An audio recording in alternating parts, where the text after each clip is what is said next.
Welcome to the darkness.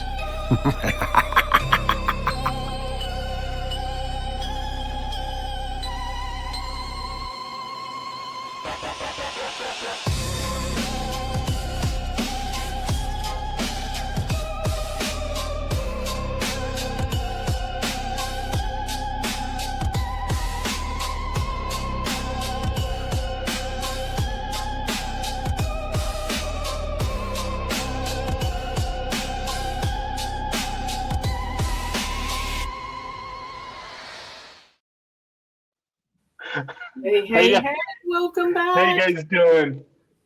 Great. Are your toenails clicking on Max? Wow. I don't even know. The conversations that we have before we go live are fascinating, aren't they? It's something. What? Don't use my toothbrush to clean the toilet. Sorry. Dude.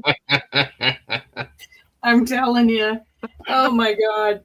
You guys, y'all. So tonight we're doing Dark Valentine, like the darkness of Valentine's Day and kind of how it came to be.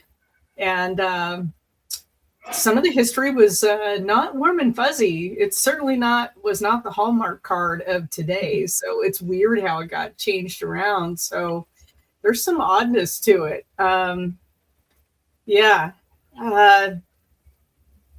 I don't know. It's never been my favorite day. How about for you guys?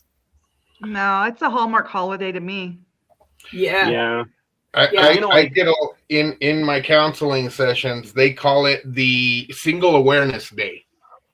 Single Awareness Day. Yeah, I get a lot of depression during this time. I get a lot of dark thoughts. I guess like if you're not with someone and this whole holiday kind of leaves a lot of people out. It sure does. It sure does. And I don't know how it became. I don't know. Maybe Max will talk about it. And I'm going to talk about the really early history, which some people don't know about. But I wanted to let you guys know. So I release tomorrow night will be a very dark horror story related to Valentine's Day.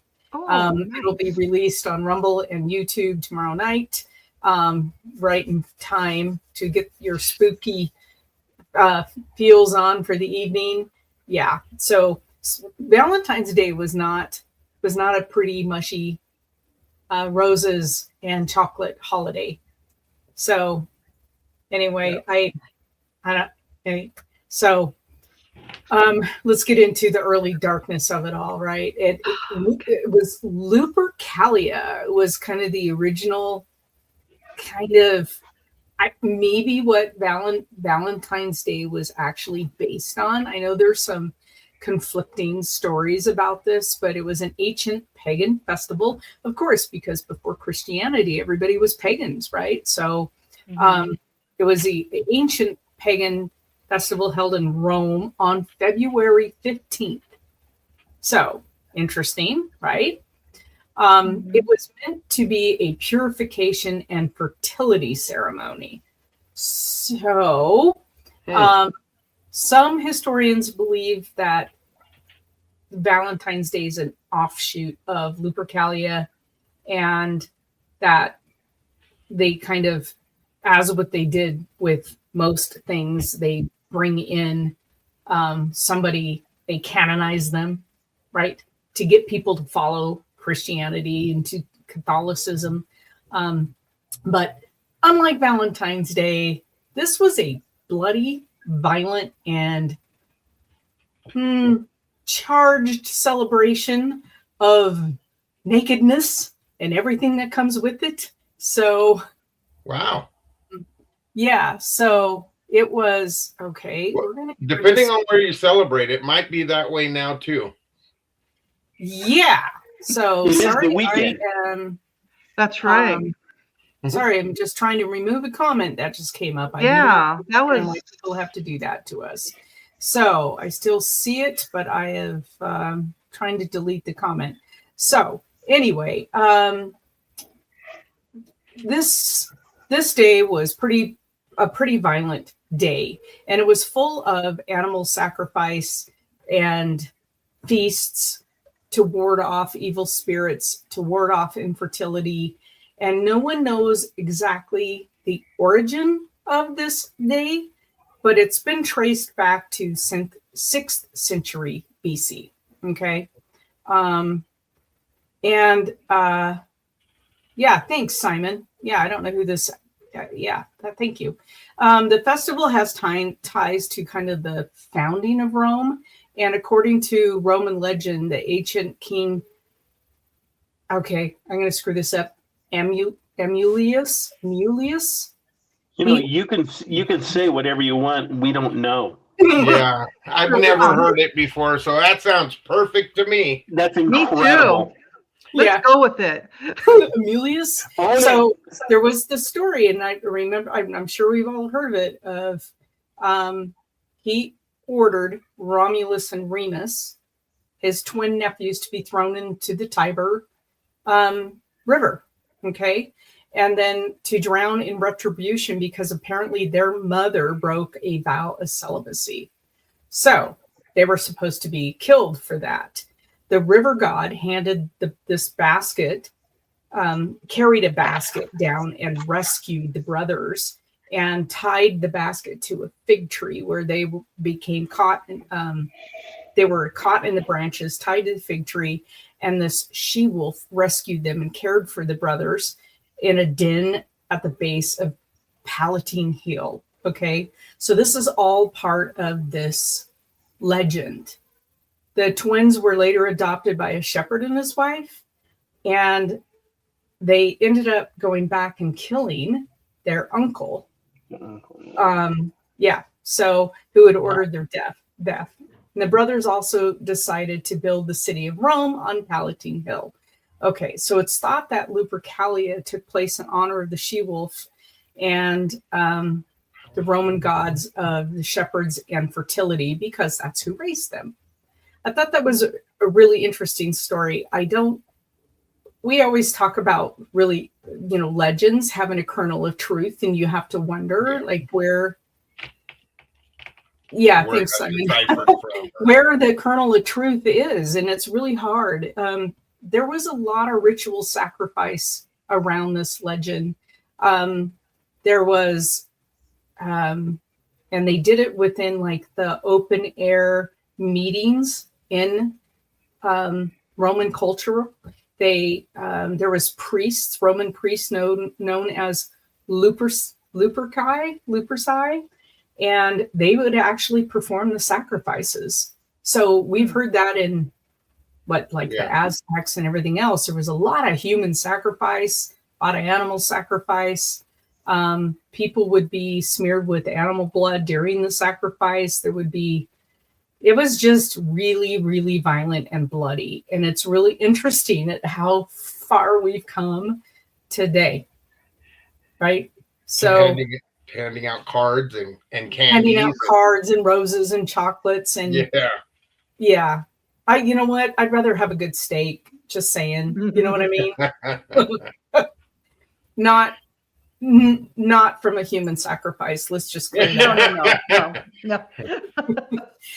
I'm glad you clarified that. That's no, I'm not there. So it's kind of, people have thought, and historians have gone back and looked at this legend and looked at some of the history. And of course, we don't have written history, right? So I don't know where this stuff comes from, because even like the Celts, they didn't really have a written language. So everything was verbal, everything was handed down. So how did historians go back and find out this information? They don't know. Yeah. I don't know. I'm not familiar with the Bible. Maybe Doc, you are. Was any of this written in the Bible? That part that I'm aware of was not. This is the first I'm hearing about this. Okay. So here's a tradition that they would do for matchmaking. Men would randomly choose a woman's name from a jar, and the couple would spend the duration of the festival together. Often the couple stayed together until the following year's festival. Okay. Over time, so that's pretty cool because there was kind of some matchmaking in it. Over time, the naked frivolity of the festival kind of waned, and the festival became more chaste, it says. I don't, yeah. However, women were often whipped on their hands by men. Oh. Yeah. So, here we go again with the whole, it's just very, very dark. So around 4th century AD, Christian leaders in Rome sought to outlaw a lot of the pagan worships and rituals. And I think that's when, then we go into Saint Valentine. And Mad Max, you want to take that part of it? Absolutely. First, I was just looking at something else real quick. And the funny thing about Valentine's is, hold on. Come on, where are you? There you are. There's a few fun facts about Valentine's Day. And remember we talked a little bit about Rudolph the Red-Nosed Reindeer, right? And everybody knows the song but nobody knew that it came from Montgomery Ward's. Right, and there was a guy that actually did this. Did you tell us that? Yeah, we talked about that. I remember the Montgomery Ward's Santa suit with Montgomery Ward's. Yeah, the Christmas show. Yeah, okay. Rudolph the Red-Nosed Reindeer was actually invented, just to use that slang, by a writer that worked for Montgomery Ward's, and the reason he made it a reindeer, is because his daughter used to like to go down to the park and they watched reindeer all the time at whatever park that they went to. So pretty interesting story, but it's all a gimmick. It's all a gimmick. So I always thought that kind of stuff is cool, but it is just cool. A few facts about Valentine's Day. Valentine's Day is the second biggest holiday for sending cards. Okay. Yeah. 145 million cards are exchanged annually. Is Mother's Day the most popular? Christmas. It is still. Well, the Christmas cards, yeah. Wow. So, it actually stems from the ancient Roman festival and the Christian martyrs, with Cupid as a Roman god.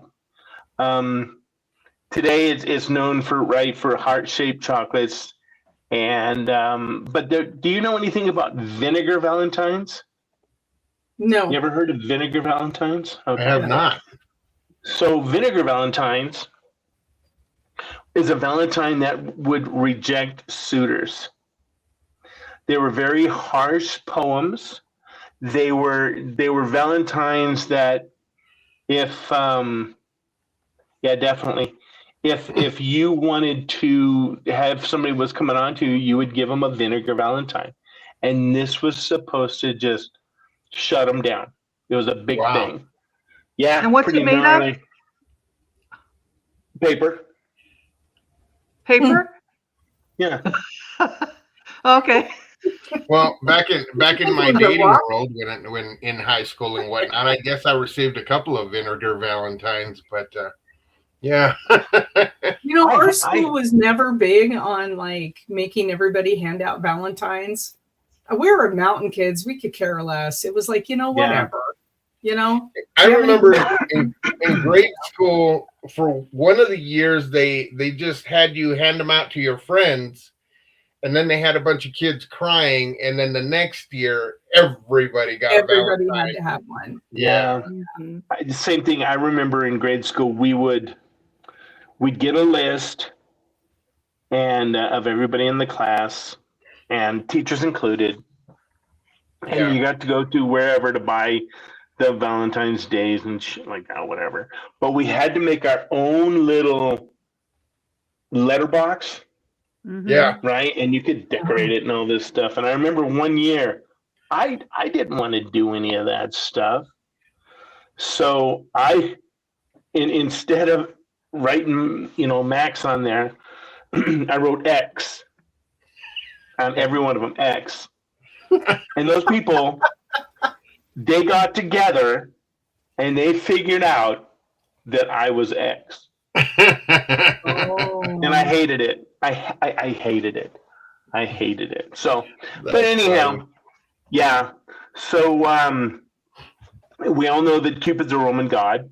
He's an iconic figure that's often depicted with bow and arrow, right? Boxes that, again, here's a marketing thing. Chocolate boxes were invented by Richard Cadbury. Oh. And we all know who Cadbury the chocolate. Cadbury egg. Exactly. And he invented that in 1860s.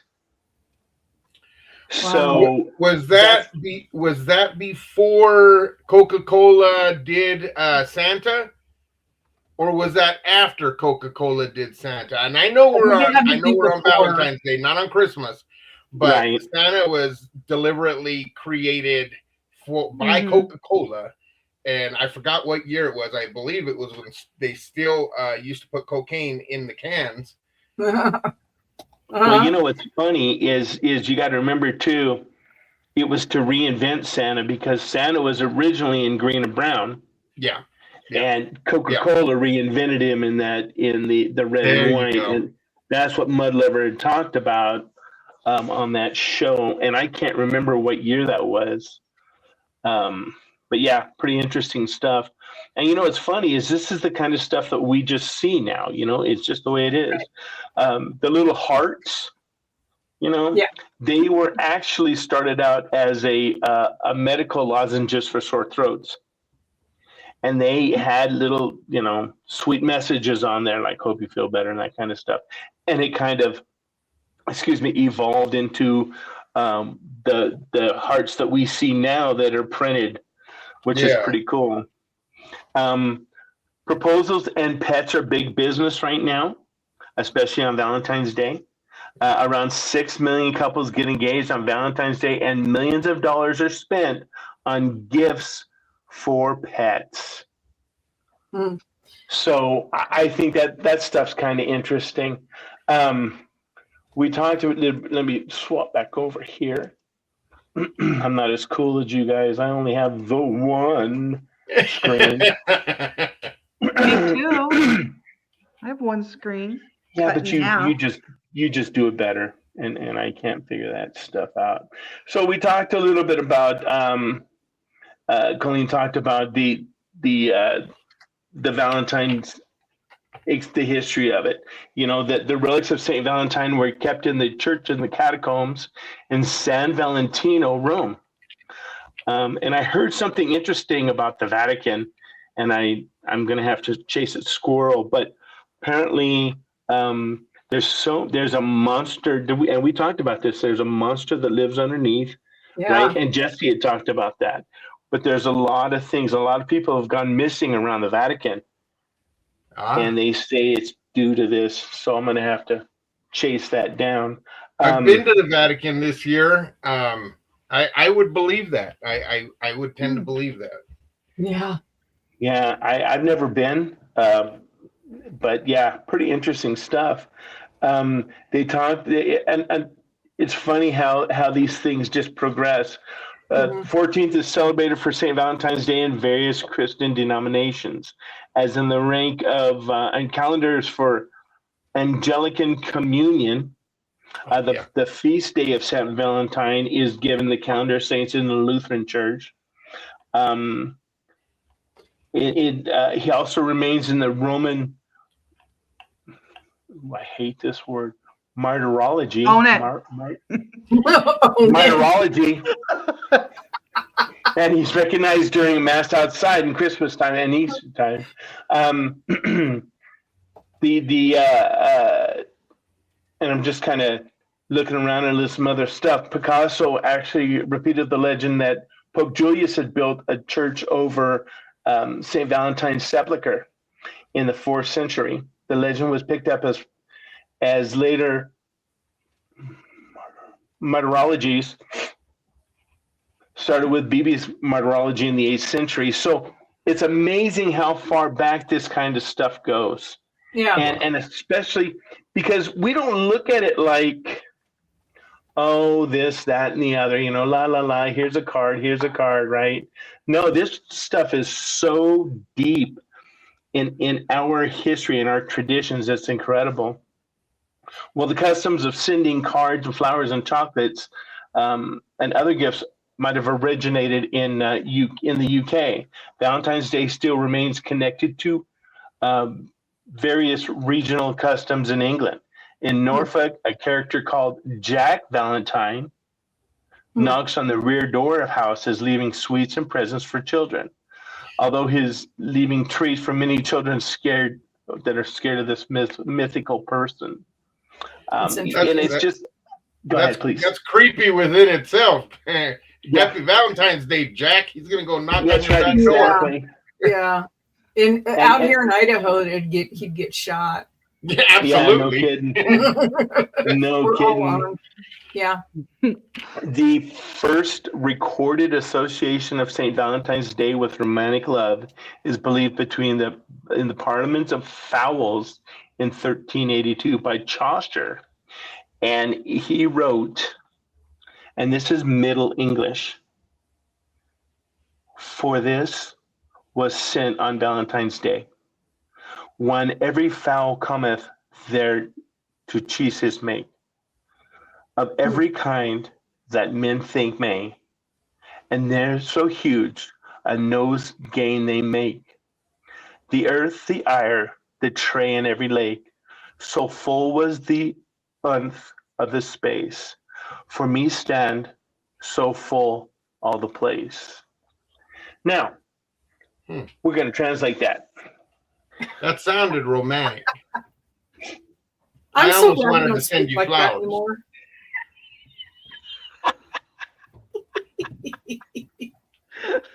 Anyway, that person knows who I'm talking to. What? For this was on St. Valentine's Day, when every fowl comes there to choose his mate, for every kind that man may think of, that so huge a noise they begin to make. The earth and air and tree and every lake was so full that not easily were space for me to stand so full of this place. So that was the modern English version of Chaucer's Valentine's Day.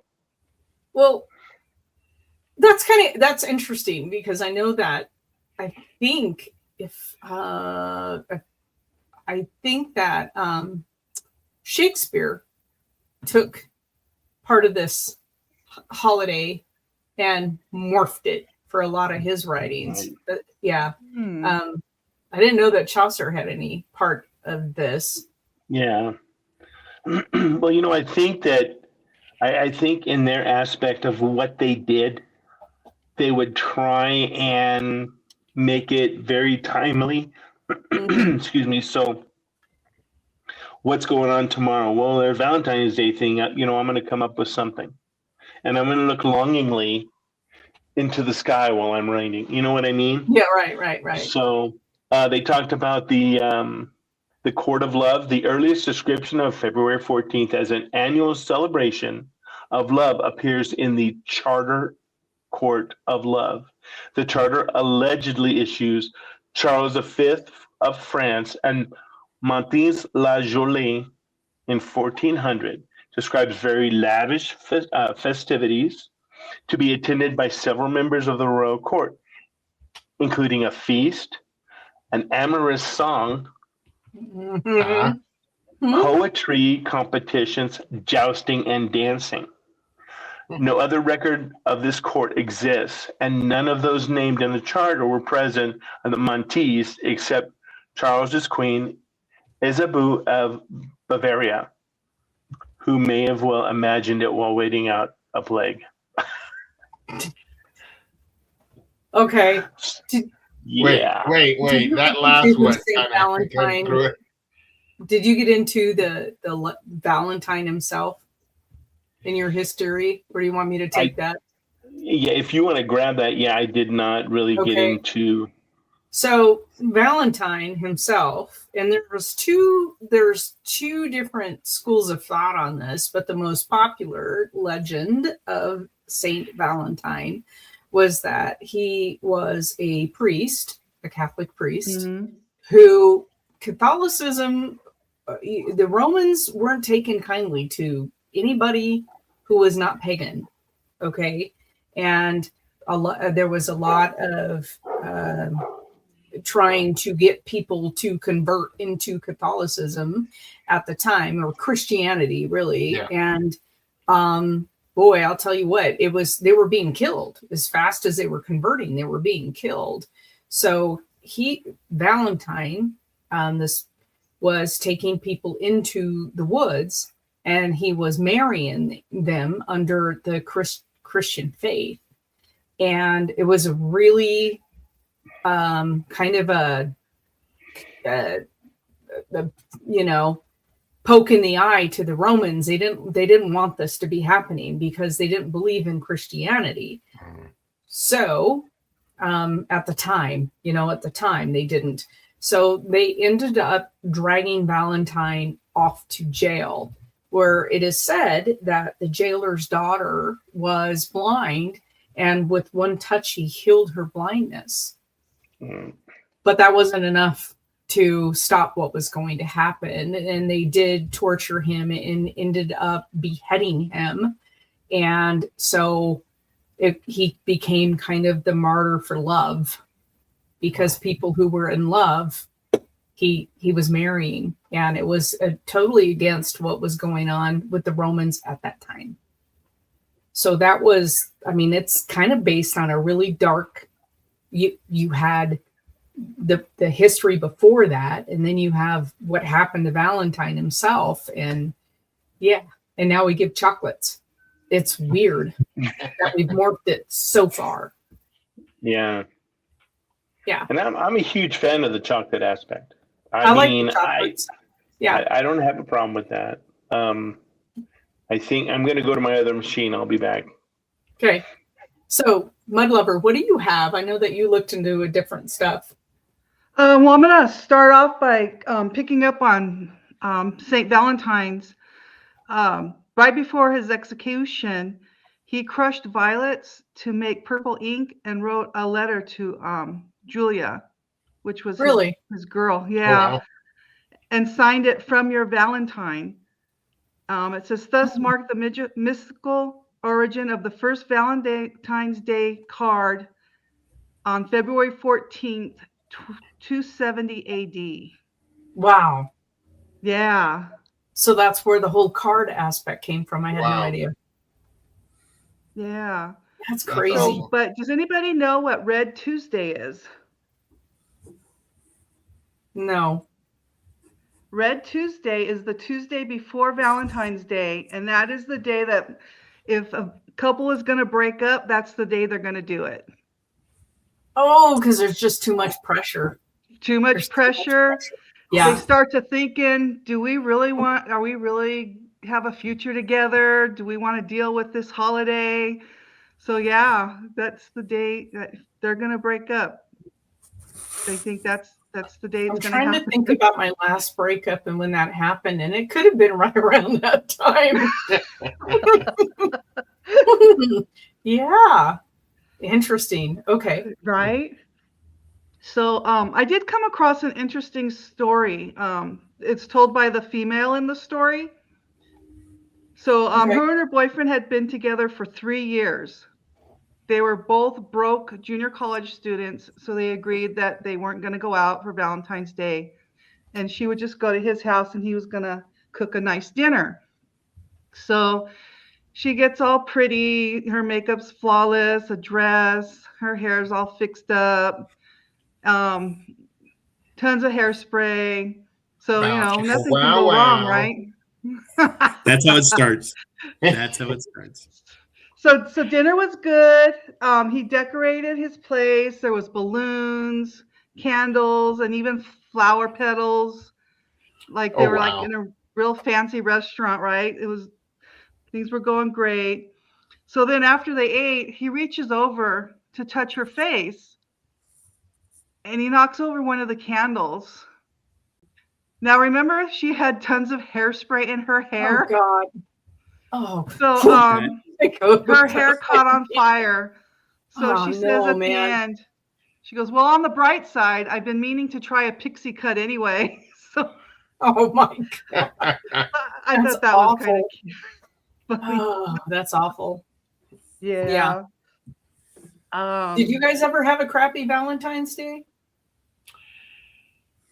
I think I've got some people beat on a crappy Valentine's Day. Oh, let's hear it, Doc. Yeah. I will read the news version, and then I will give my firsthand account version. The news version. This made the news. Oh yeah, it was called the Valentine's Day Massacre in McFarland, California, back in 1987. Oh, I thought you were talking about the Bugsy Malone one or whatever it was. No. This was high school students. Oh my God. Okay. Got into an accident in McFarland. In the newspaper version, on Valentine's Day, 6 teens were killed in a car crash in the country road.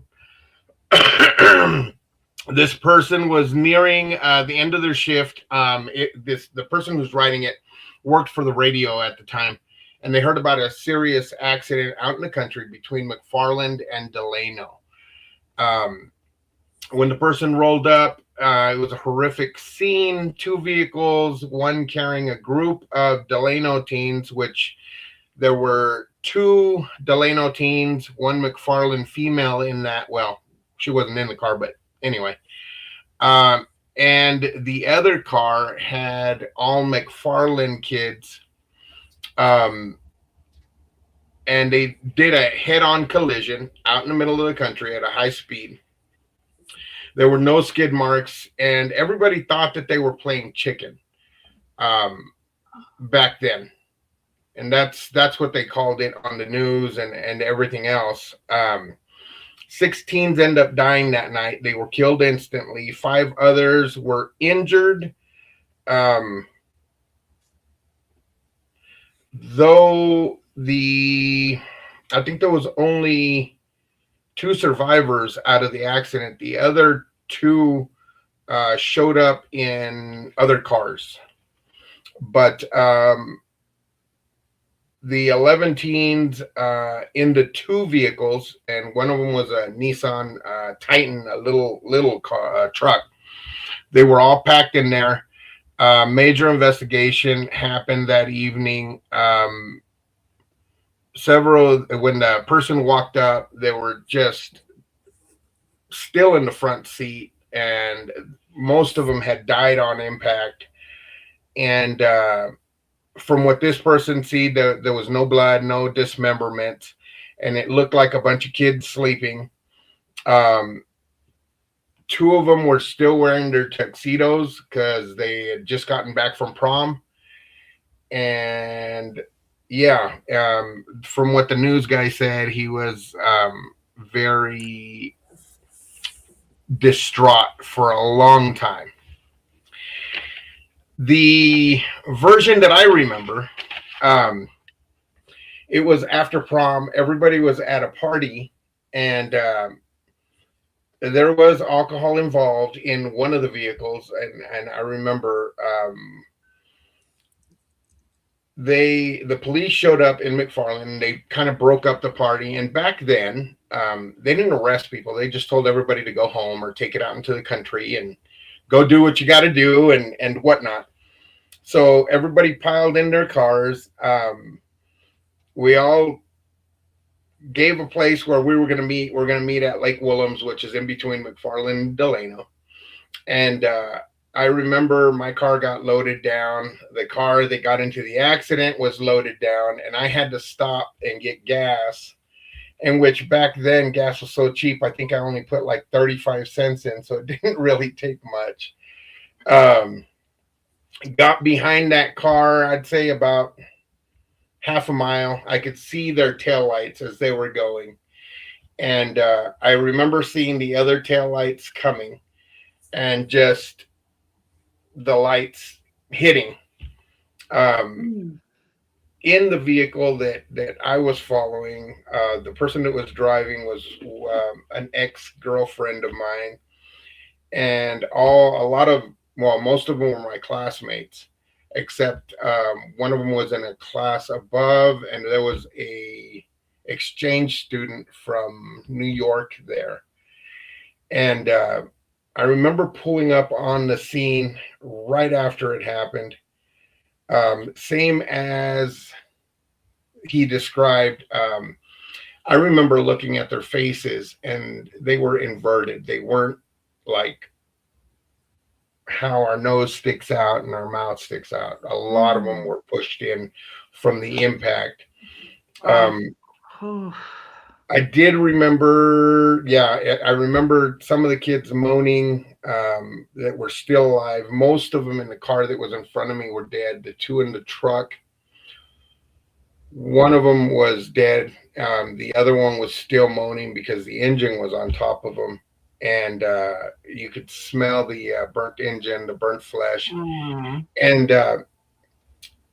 my friend that was with me ended up calling me over about 30 feet, and another girl that we went to school with, she ended up surviving as well. Went through the windshield, and I remember taking off my coat and putting it on her. And it dawned on me, has anybody called 911? And nobody there, because by that time, 2 more cars pulled up. And was there even 911 at the time? Yeah. What's that? There was 911 back then? There was. Wait, it wasn't 911, as a matter of fact. Did anybody call the ambulance? That's what I had said. Yeah. Yeah, because there wasn't cell phones or anything like that. I had to drive to a farmhouse. Yeah. And I remember them having big farm dogs, but yeah, it didn't even faze me. Went and slammed on the door. I had to go back to the scene because I had left my best friend there. And by the time we got there, I remember seeing the ambulances come, and the police department was coming, and everybody had, they were scattering already because nobody was in any condition to drive or anything like that. So we ended up leaving. The story still continued because after all of that happened, after the funerals and everything, I ended up graduating from high school and going off to be a medic in the Navy. When I came back, I got a job for the ambulance company that showed up. And the paramedic that landed on that scene was my trainer. And it was even he still remembered that scene. And unfortunately, during that time, again, even the paramedics weren't as tech savvy and knowledgeable as they are now, but they did triage and pretty much called most of them right there on the scene. Wow. Yeah. That's really... But Valentine's Day has never been really exciting for me since that. It's not after that. That's a terrible story. It's funny, as I was just looking, so where I grew up, 911 actually, let's see, when was I on the engine? I think I was on the engine in 83, 84, 85. So, and I remember that's when we started getting, we were able to take 911 calls. And it was funny because 911 was supposed to go to the law enforcement first, and then it came to EMS. So that's why I was trying to think of what years I was in. So, but in your area, it might not have, made it to that. I don't remember actually saying 911 back then. Yeah, police. Did anybody call the police? Yeah, exactly. Yeah, we're getting so accustomed to just throwing that out. Nowadays, because I don't remember when my county ended up going that way, but that was a terrific horribly horrible story. I don't know. Jeez. Yeah. Way to go, Doc. We're talking about the Yeah. Valentine's Day, Yeah. and here we are. So, Mudlover, did you have any more facts that you wanted, or I have a few things to bring up. Yeah, no, go ahead. As you're do you have some more? Real quick, I have in medieval Europe, mid-February was another connection to romance, and it was called Parliament of the Fowls. And Sounds Chaucer so wrote, romantic. I know, huh? Huh?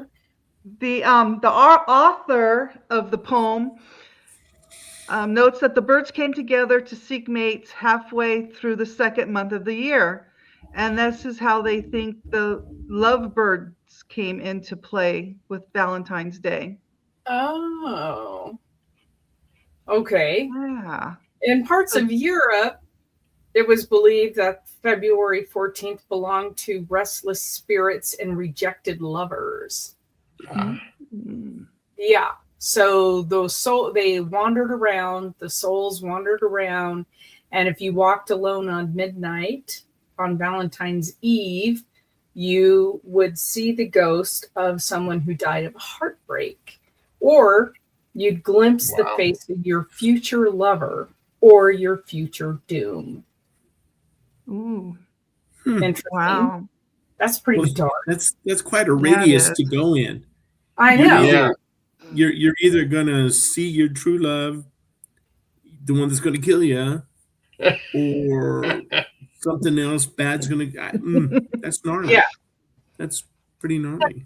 Yeah, that's kind of gnarly. And then something related. It's allegedly Valentine's skull was displayed full of flowers. Right. Wow. Yeah. So in Rome, it's a skull, and they would decorate it, and then they would put all these flowers, bouquets in the skull. Wow. That kind of like the Dia de los Muertos in Mexico now, but that's more of a Halloween theme. Yeah. Mad Max, you talked about the vinegar Valentines, right? Yes. I guess they're supposed to taunt people, right? Or make fun of them. So there was a couple different ways that you would go with a vinegar Valentine. And yes, Kenny, you are correct. I'm taking notes. Not in my Kenny, for sure. Not in my case, though. Not in my case. My feet, never mind. Anyway, so they talked about the vinegar Valentines, and it was something to do with if somebody was trying to come on to you, or somebody was trying to court you, right? They would come up with these horrible, and I was looking at a couple of them. Let me see if I can bring another one up. But they were just ruthless. They kind of look like the Garbage Pail Kids. Oh my gosh. Of the 80s. And they were often anonymous greeting cards from the 19th to the 20th century, designed to insult, mock, or reject recipients rather than offer love. Wow. And some of these pictures are just horrible. And so they would feature caricatures and harsh poems that they target unwanted suitors, specific professions, social behaviors, often arriving on Valentine's Day as what? Hate mail. Oh, so yeah, it was pretty interesting. They featured very grotesque, exaggerated caricatures, and targets include. This is one of my favorite words in the English language, and let me see which one. If you guys know what it is, the targets included old maids, dandies, flirts, heavy drinkers, and nagging wives. Annoying salespeople, suffragettes were sometimes targeted. I love the word dandy. Dandy's a great I word. love the word dandy. Boy, that's a Um, dandy. You're a daisy if you do. But the common thread of these was usually bluntly telling someone that they're unwanted. Wow. That's a vinegar Valentine. That's That's vinegar rough. Valentine. So You know, you pour your heart and soul into somebody, and you tell that person that, you know what, I love you, and she looks at you and laughs and goes, "Oh." Or she tells So- you, "Thank you." yeah. There was another old English superstition, and it was to control fate. Some girls would wait before dawn and sit by a window, and they would hope to see a desirable suitor, not the local drunk or the elderly neighbor. Yeah, so imagine locking eyes with the wrong person. Mm. So whoever they locked eyes with, that was their fate. Wow. Yeah. Dang. It's kind of rough. And I'm telling you what, I'm about to kill this kitten. She is the loudest thing. I don't know if you guys can hear her, but she's driving me I crazy. just did. Yeah. Oh, and she does this all night long. Fun. Yeah, so what I was looking at, because there's some question about who was Valentine. Some say he was a priest in Rome, or he was a bishop of Terni. I don't know where Terni was, but I'm not quite sure anybody will ever know, like, who really was. I think it's really interesting, though, that for so long ago, the Valentine that he wrote, the letter that he wrote in the purple or pink pen, Purple violets. Purple violet, right? That has lasted till 2026. It's like, that's still going on. That's crazy to me that something like that can last that long. That is kind of cool. And you know what's funny is you talked earlier about how the Romans, and you know, if you think about a lot of the stuff we end up talking about, it comes from the Romans. The Romans did so much to kick us in the tail, but they would get drunk and just party. And then if you love somebody, you'd kill a dog and beat them with the dog. I just like, and that's where we've evolved nothing into. Says love, like, wow, nothing says love like getting assaulted by a dead carcass. Golly. There's some questions about Valentine himself, like what really happened to his body, because allegedly the skull is still in Rome, then they decorate it with flowers, and that his bones are in Dublin, and there are pieces, part of his skeleton also in Prague, Madrid, and Glasgow. So I'm not sure, like, he was picked apart and then shipped all over the world, like people wanted a part of him. I would believe that. I truly would believe that. When I went to Rome, there were human bones scattered everywhere, Really? either in the catacombs and churches. It was not uncommon to go someplace and them show you, oh, look at this pile of skeletons, and yeah. Well, you have to give him props for at least believing what he did believe, to marry the couples that he did marry, because he had the faith. Right. But he knew inevitably he was going to be caught, and if people were being murdered for their beliefs, then I don't know. The whole history of it is very dark. So, like I said, I don't know does anybody have anything else? I know that we did not cover Al Capone's Valentine's Day Massacre, which is where I thought you were going, Doc. Yeah. So, on if none of you have heard about this, well, Al Capone was the legendary bad guy. He was a Chicago and New York, right? Yeah. Wasn't this in Chicago, though, the massacre? It was in Chicago, I believe. Yeah. So he had a bunch of his henchmen dress up like police officers and they lined up some of the opposing gang members and executed them in an unbelievably violent scene. And so that, I mean, that also happened on St. Valentine's Day. It's like, how many messages do we need to tell us that this is really a dark and very bad day? You know, like Celeste says on Wednesday show, how many signs do I need? You know, when we're asking the universe for a sign that maybe this is not necessarily a good day.